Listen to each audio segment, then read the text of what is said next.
नमस्कार, कल टीवी में आपका बहुत बहुत स्वागत है और मैं हूं आपके साथ अंजलि सिंह।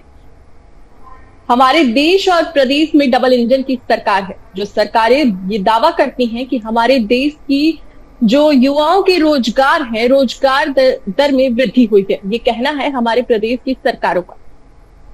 सबका साथ सबका विकास ये लेकर चलती हैं, ये दावे करती हैं, ये नारे हैं हमारे प्रदेश की सरकार की और देश की सरकार की, जो लगातार ये दावे करते रहते हैं कि सबका साथ सबका विकास। तो क्या सच में हमारे देश के युवाओं की रोजगार में वृद्धि हुई है? क्योंकि देखा जाए तो तमाम जो शिक्षक भर्ती के अभ्यर्थी हैं, चाहे वो 69,000 के हों, चाहे वो 6800 के अभ्यर्थी हों, चाहे वो डीएलएड के हों, चाहे वो बीएड के हों, लगातार उनका प्रदर्शन हमें देखने को मिलता है। क्योंकि कहा जाता है कि प्रदेश में रोजगार दर में कमी है, लेकिन हमारे देश और प्रदेश की सरकारों का ये दावा है कि रोजगार में वृद्धि हुई है। फिलहाल इन सारे मामलों पे बात करने के लिए, इस पूरे विषय पर चर्चा करने के लिए हमारे साथ मौजूद है नितेश पांडे, जो डीएलएड के प्रदेश अध्यक्ष हैं। बात करूंगी उनसे। नितेश पांडे, क्या कुछ कहना चाहेंगे आप? क्या कुछ कहना है आपका इस सारे मुद्दे पे?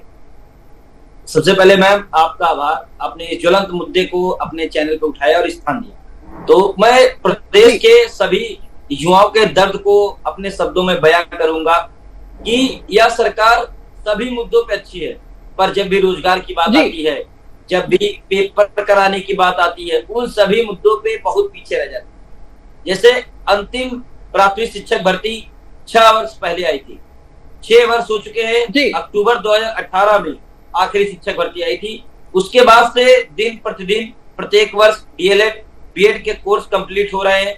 प्रत्येक वर्ष 1.5 से 2 लाख डीएलएड और 1.5 से 2 लाख बीएड के स्टूडेंट निकलते हैं, पर उनको शिक्षक भर्ती देखने को नहीं मिल रही। और जो भी अन्य परीक्षाएं सरकार कराती है, जैसे अभी 6 साल बाद यूपीपी कांस्टेबल का कराया गया, वह भी पेपर लीक हो जाता है। तो युवाओं के साथ एक बहुत बड़ी असमंजस की स्थिति आ चुकी है कि हम लोग 100 दिन लगातार अनवरत धरना लखनऊ में करते हैं, प्रयागराज में करते हैं, कभी गोरखपुर में रवि किशन जी से भी मुलाकात के लिए जाते हैं, ओएसडी से मुलाकात करते हैं, शिक्षा मंत्री जी संदीप सिंह जी से मुलाकात करते हैं, पर हर जगह शून्य हो जाता है। जब भी हम लोग 51-112 का हलफनामा सरकार ने खुद सदन में उठाया था कि इतने पद रिक्त है, वो भी शून्य है।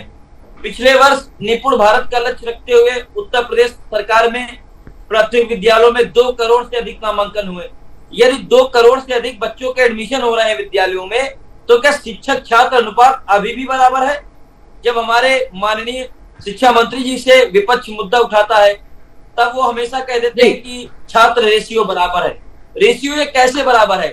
जब आप निपुण भारत में 2 करोड़ एडमिशन हो गए, एक पीएबी की रिपोर्ट आती है मैम, जिसमें के अनुसार शिक्षा विभाग में प्राथमिक में 1,26,000 से अधिक पद रिक्त हैं। क्या वो पीएबी की रिपोर्ट झूठी है, या उन्हीं के अधिकारी, प्रत्येक जिले में सबसे बड़ा पद होता है जिला बेसिक शिक्षा अधिकारी का, वो एक डेटा वायरल करता है जो कि हमारे पास 40 से 45 जिलों का है, जिसमें कहीं पर ऐसे विद्यालय हैं जहाँ पे एक रसोई है पूरे कागज विद्यालय को संभाल रहा है, जहाँ पे एक शिक्षा मित्र पूरे विद्यालयों को संभाल रहा है। जब शिक्षा मंत्री जी से रेशियो पूछा जाता है, तो शिक्षा मित्र और सहायक अध्यापक दोनों को जोड़ लिया जाता है। यदि आप शिक्षा मित्र को बराबर का वेतन नहीं देते हैं, बराबर का दर्जा नहीं देते हैं, तो आप उनको शिक्षक पूर्णता कैसे मान रहे हैं? तब उनका रेशियो 23:1 हो जाता है। प्राथमिक विद्यालयों में 30 बच्चों पे 1 शिक्षक होता है और जूनियर विद्यालयों में 35 बच्चों पर 1 शिक्षक होता है। इस हिसाब से जब भी उनसे आकलन किया जाता है, तब वह यही कह देते हैं कि हमारे पास छात्र शिक्षक अनुपात बिल्कुल बराबर है। जी नितेश, लेकिन हमारी जो सरकार है, चाहे वो देश की हो चाहे प्रदेश की डबल इंजन की सरकार है, उनका लगातार ये दावा है कि शिक्षा क्षेत्र में बढ़ोतरी हुई है, रोजगार के साधन बढ़े हैं, युवाओं को रोजगार मिल रहा है, और वहां आप ऐसी जवाब दे रहे हैं। क्या कुछ वजह नजर आ रही है? क्या सरकार के जो दावे हैं वो खोखले हैं? क्या कुछ वजह है?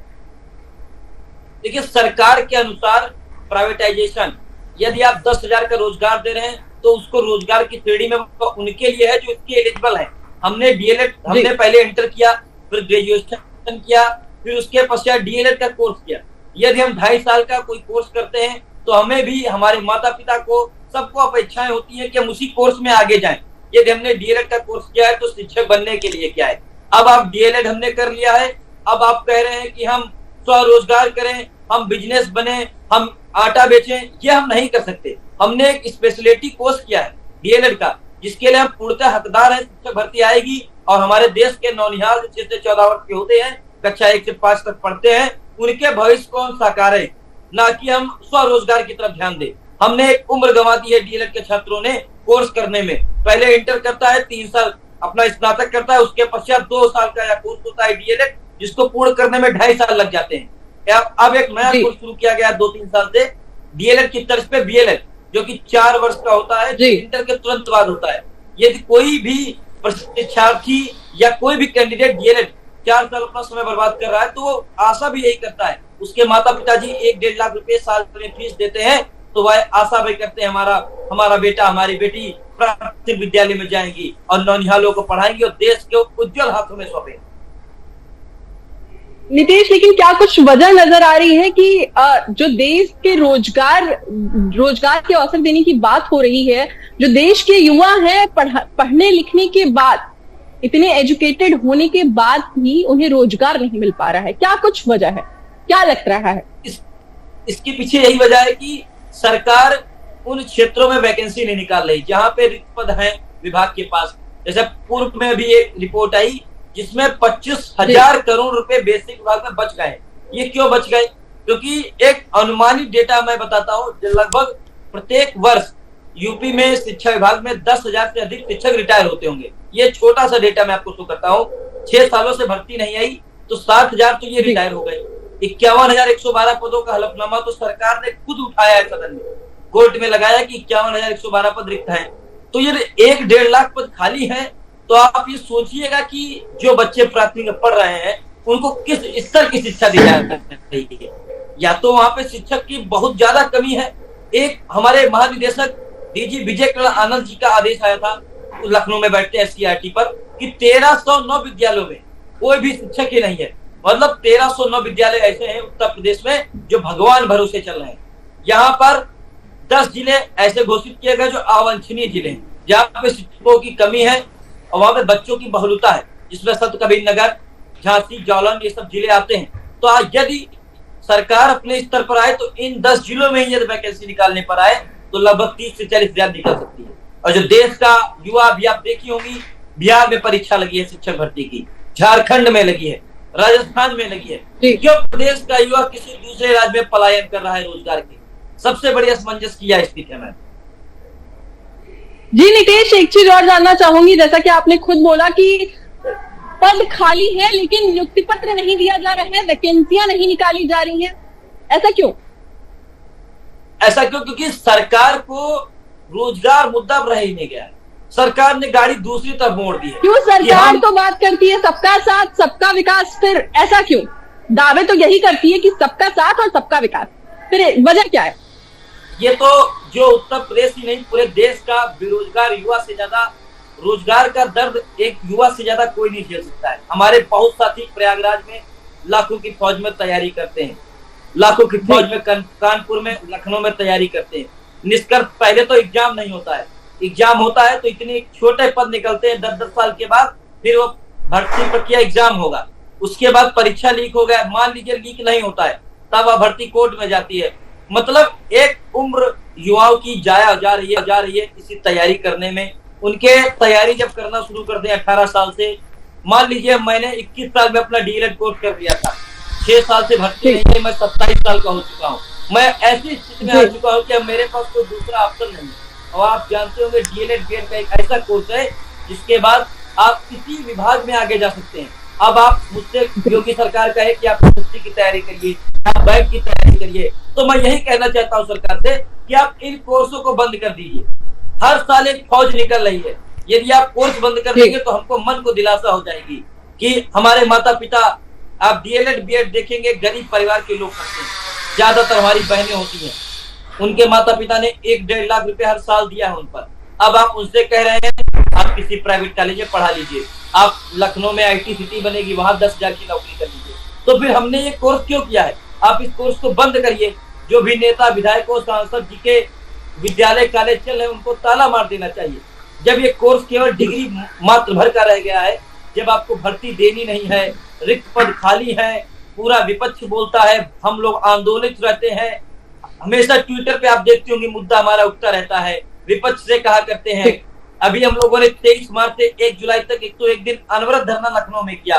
शिक्षा मंत्री जी से पता नहीं कितनी बार मुलाकात की, अलीगढ़ में मुलाकात की, अतरौली का जो क्षेत्र है वहां मुलाकात की, रवि किशन जी से मुलाकात की, मुख्यमंत्री जी से नीतीश अपनी बात पूरी करिए। हम लोग इतना इनसे मुलाकात किए, पर अंततः निष्कर्ष बेरोजगार युवाओं को यही मिलता है कि हम लोग सुनी, सरकार ने गाड़ी दूसरी तरफ मोड़ दी है, वो जान चुकी है, जात धर्म पे उनको वोट मिल रहे हैं, तो उसी पे पासा खेल रही है और युवाओं के साथ एक गलत साबित हो रहा है ऐसा।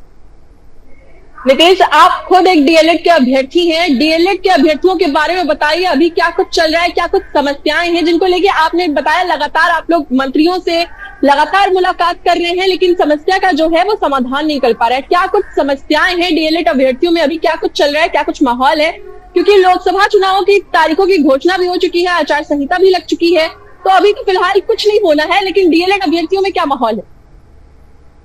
माहौल यही है मैम, पूर्व में इलेक्शन हुआ, उस समय से पूर्व शिक्षा मंत्री हमारे सतीश द्विवेदी जी थे, उन्होंने भी हम लोगों ने आंदोलित हुए, उन्होंने एक छोटा सा जुल्मा हम लोग को फेंका कि हम 17,000 भर्ती देंगे, वो भी सत्ता से चले गए। हाँ, ये तो मैं मानता हूँ डीएलएड के साथ ही शिक्षा मंत्री की कुर्सी खाने के लिए तैयार रहते हैं, पर हम लोग की एक जायज मांग है।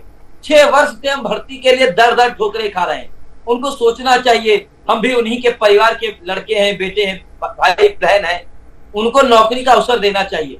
अब डीएलएड के परिवार के लोग, हम लोगों ने आंदोलन 101 दिन किया, अभी रिसेंट में हम लोगों ने आंदोलन किया जो 42 दिन तक चला। जब आचार संहिता लग गई तो आप समझती होंगी धारा 144, हम लोग आंदोलन नहीं कर सकते हैं, इको गार्डन से हम लोगों को हटाया गया। हम लोग हर स्तर तक प्रयास करते हैं कि सरकार हमारी बातों को सुने। हमको लगता है 6 वर्ष के जब से भर्ती नहीं आई, डीएलएड का प्रत्येक बच्चा, डीएलएड की प्रत्येक बहन इसी गम में जी रही है कि कब भर्ती आएगी, कब सुपरटेट आएगा, कब हम फार्म भरेंगे। इसी की होड़ में पहले ही बार ऐसा हो रहा होगा कि बिहार जैसे राज्य में हमारे प्रदेश की बहनें, भाई सभी नौकरी के लिए दौड़ रहे हैं, क्योंकि बिहार में लगातार तेजी से शिक्षक भर्ती आ रही है। और जब बिहार में, हाँ जी, मेरा सवाल यही था, क्या बिहार में वैकेंसियां निकल रही हैं? क्योंकि यूपी की बात करूं, उत्तर प्रदेश की, तो जैसा आपका कहना है कि उत्तर प्रदेश में वैकेंसियां नहीं है, तो क्या इसलिए उत्तर प्रदेश का जो युवा है वो दूसरे तरफ, दूसरे राज्यों में कहूं पलायन कर रहा है? देखिए मैम, सच्चाई यही है, हमारा ऐसा कोर्स है, हम किसी यूपीएससी एसएससी में नहीं बैठ सकते, शिक्षक भर्ती का सिलेबस सेम रहता है, तो हमारे सभी साथी राजस्थान, बिहार में पलायन कर रहे हैं। मैं, शायद आपने भी सोशल मीडिया पे कई फोटोज देखी होंगी, बच्चे इतने स्ट्रगल करके जाते हैं कि कोई वॉशरूम के पास बैठा है, कोई लटक के जा रहा है, कोई जमीन में बैठा है। ऐसी स्थिति योगी जी क्यों कर रहे हैं कि हमारे प्रदेश के युवाओं को दर दर ठोकरें खानी पड़ रही हैं, ट्रेन में जा रहे हैं, वहां पे रुकने के लिए नहीं तो पूरी रात स्टेशन पे बिता रहे हैं, क्यों किसी दूसरे प्रदेश पे आश्रित होना पड़ रहा है।